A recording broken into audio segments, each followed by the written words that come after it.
Վլադիմիր Ժիրինովսկին կոչ է արել անհապաղ դադարեցնել Թուրքիայի հետ ավիահաղորդակցությունը։ 2020 թվականի մարտ ամսից ամբողջ աշխարհում տարածվեց մի վիրուս, որը կոչվում էր կորոնավիրուս։ Այս թագավարակը շատ արագ տարածվեց մի շարք երկրներում ու փակվեցին թե ցամաքային, թե օդային սահմանները։ Մինչ օրս դեռ չեն հայտնաբերել վիրուսը կանխելու միջոցներ։ Մի շարք երկրներ դեռ կարանտինային ռեժիմի մեջ են ու կրում են դիմակներ։ Վլադիմիր Ժիրինովսկին կոչ է արել շուտափույթ դադարեցնել Թուրքիայի հետ ավիահաղորդակցությունը առնվազն մինչ կորոնավիրուսյան հիվանդացության անկումը։ Նրա խոսքով, եթե դա չարվի, ուրեմն Թուրքիայից վերադառնալու ժամանակ զբոսաշրջիկները վիրուսը կբերեն պետություն, ինչը կհանգեցնի նոր բռնկման։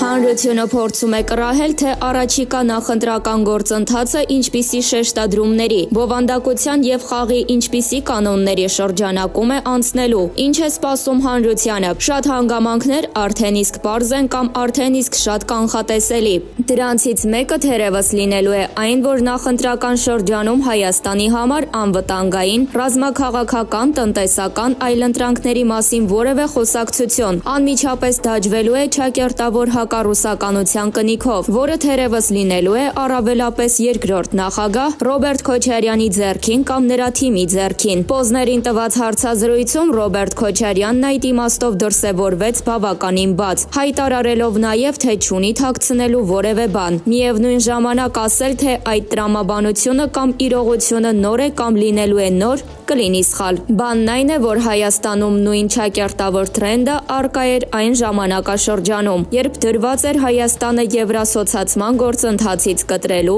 ընդ որում հենց խայտառակ, ամոթալի ձևով կտրելու եւ Եվրասիական միությանն անդամակցություն պարտադրելու խնդիր։ Այդ շրջանում էլ այդպիսի առանցքային եւ վտանգավոր շրջադարձի, ընդ որում այդ թվում հատկապես ձևի առումով վտանգավոր շրջադարձի վերաբերյալ ցանկացած մտահոգություն դաջվում էր ճակերտավոր հակառուսականություն, ճակերտավոր հակառուսական ալիք եւ այլ բնորոշումներով, որ առավելապես գալիս էր ոչ իշխանական կոչված բևեռից, որի շուրջ միավորված էին ԲՀԿ, ՀԱԿ, ՀՅԴ եւ որոշակի ժամանակ ժառանգություն ուժերը, այդ թվում նաեւ երկրորդ նախագահի շատ թիմակիցների ինտենսիվ ներգրավմամբ, հիմնականում ԲՀԿ տիրույթից։ Հետո, երբ 2015 թվականի փետրվարին Սերժ Սարգսյանից հարկ եղածը կորզելուց հետո, Մոսկվան նրան տվեց ոչ իշխանական բևեռի հետ հարկ եղածն անելու թույլտվություն, այդ թիմը հեռացավ ԲՀԿ-ից։ Այդպիսով Հայաստանի դեմ գործի է դրվում չափազանց վտանգավոր մի մեխանիզմ, որը սպանում է հանրային դիսկուրսի հնարավորությունը։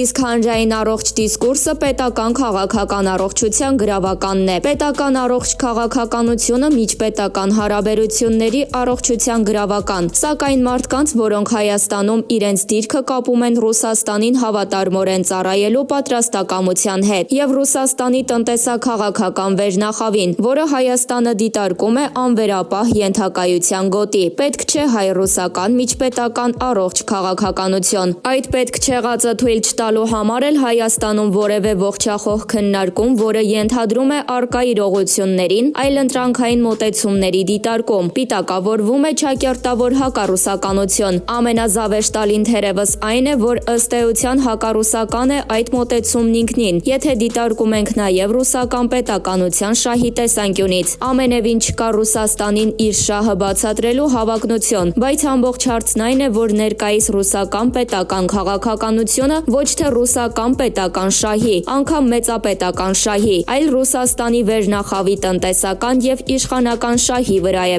Դա է հանգեցրել նրան, որ Ռուսաստանը իբրև թե հայտնվելով արևմուտքի դեմ մեծապետական դիմակայության մեջ, իրականում քայլ առ քայլ հայտնվում է Էրդողանի թուրքական հավակնությունների ցանցում։ Այդ ցանցում օգնության է գալիս ռուսական պրոպագանդան, որը Ռուսաստանի եւ Հայաստանի հանրություններին փորձում է համոզել, որ իրականում դա ռուսական վերնախավի հմուտ քաղաքականության խորիմաստ հաղթանակն է։ Ռուսաստանի հանրության եւ իր վերնախավի հարաբերությունը անշուշտ իր խնդիրն է, թեև ցավալիորեն նաեւ Հայաստանի վրա ազդող, բայց Հայաստանի հանրությունը դժբախտաբար զգում է իր մաշկի վրա, թե ինչ ծանր հետևանք է ունենում այդ խորիմաստ քաղաքական հաղթանակների շղթան։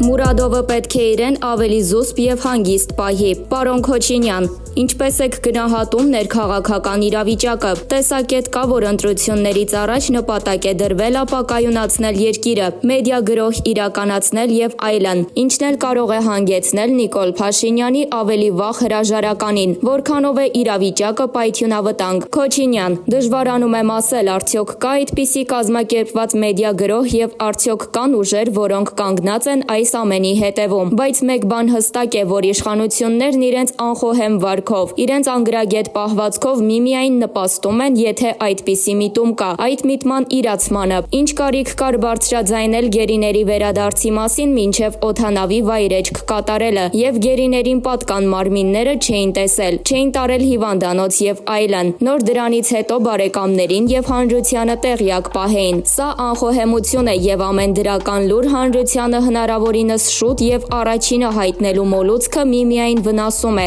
եւ նորից եմ կրկնում, կա կազմակերպված մեդիա գրոհ, թե ոչ իշխանություններն ամեն ինչ անում են, որպեսզի իրենք իրենց վնասեն եւ դրանով իսկ վնասեն Հայաստանի Հանրապետությանը։ Հարց. այսինքն ընտրություններից առաջ փոխանակ ձգտեն վարկանիշի բարձրացման հակառակն են անում։ Քոչինյան. այո, եւ դա հետևանք է կիսագրագիտության։ Հարց. տարբեր հարցումներ ցույց են տալիս, որ այնուամենայնիվ իշխող ուժն է առաջին հորիզոնականում։ Կարող է արդյոք այս իրավիճակը հանգեցնել ընդհուպ մինչև այս քաղաքական ուժի հաջորդ խորհրդարանում փոքրամասնություն լինելուն։ Քոչինյան. մենք հիմա այնպիսի իրավիճակում ենք ապրում, որ կայուն եւ ստաբիլ մեծություններ որպես այդպիսին չկան եւ ամեն ինչ կարող է փոխվել։ Հայաստանի Հանրապետության եւ մեր բոլորի շահերից է ելնում, որ հնարավորինս արագ իրավիճակը կայունանա եւ այդ կայունացումը ոչ մի դեպքում չնշանակի նախկինների վերադարձ կամ ռևանշիստական եւ հակահեղափոխական ուժերի հաղթանակ եւ ամենակարևորն այն է, որ այդ ռևանշիստական ուժերը մինչև այսօր ինչ հաջողություն ունեցել են ոչ թե իրենց վարած խոհեմ քաղաքականության կամ իրենց կատարած ճիշտ քայլերի հետևանքով, այլ ընդամենը իշխանության թույլ տված սխալների, պոտենցիալի եւ ինտելեկտի բացակայության շնորհիվ։ Այսինքն, եթե մենք հետադարձ հայացքով նայենք բոլոր այն իրավիճակներին, որտեղ պայմանական ասած նախկինները փորձում են որևէ կերպ քաղաքական դիվիդենտներ շահել եւ օգտվել քաղաքական կոնյունկտուրայից, դրանք բոլորը ոչ թե իրենց հաջողություններն են եղել, այլ իշխանության անհաջողությունները։ Այսինքն մենք ունենք իրավիճակ, երբ հասարակությունն այդ քաղաքական ուժերին գնահատական տվել է, իսկ վերջնական գնահատականով մերժել է նրանց, եւ ըստ էության նաեւ հսկայական վստահություն է տվել գործող իշխանություններին, բայց գործող իշխանությունները բոլոր հնարավոր հարցերում տապալվել են, եւ դա ոչ մի կերպ նախկինների մեղքը չէ, գործող իշխանությունների մեղքն է, եւ պատմության առջև գործող իշխանությունները պատասխան են տալու ժողովրդավարության հանդեպ հիասթափության, բաց թողնված ժամանակի եւ այն պարտությունների համար։ Հարց. Պուտին-Փաշինյան հանդիպմանը խոսվել է ռազմագերիների մասին, նշվել, որ արդյունավետ են այդ բանակցությունները, հետո ռազմագերիները չվերադարձան, փոխարենը Մուրադովը մեղադրեց Հայաստանի իշխանություններին, նշեց, որ գերիների վերադարձը կեղծ պրովոկացիա էր։ Քոչինյան. Մուրադովը չունի այնպիսի լիազորություններ կամ իր վրա շատ մեծ բան է վերցրել որևէ մեկին որևէ մեղադրանք ներկայացնելու, նա քաղաքական գործիչ չէ, ընդամենը զինվորական է, որը այստեղ է հրավիրվել հայաստանյան կողմից որոշակի միջոցառումներ իրականացնելու համար եւ պետք է իրեն ավելի զուսպ եւ հանգիստ պահի։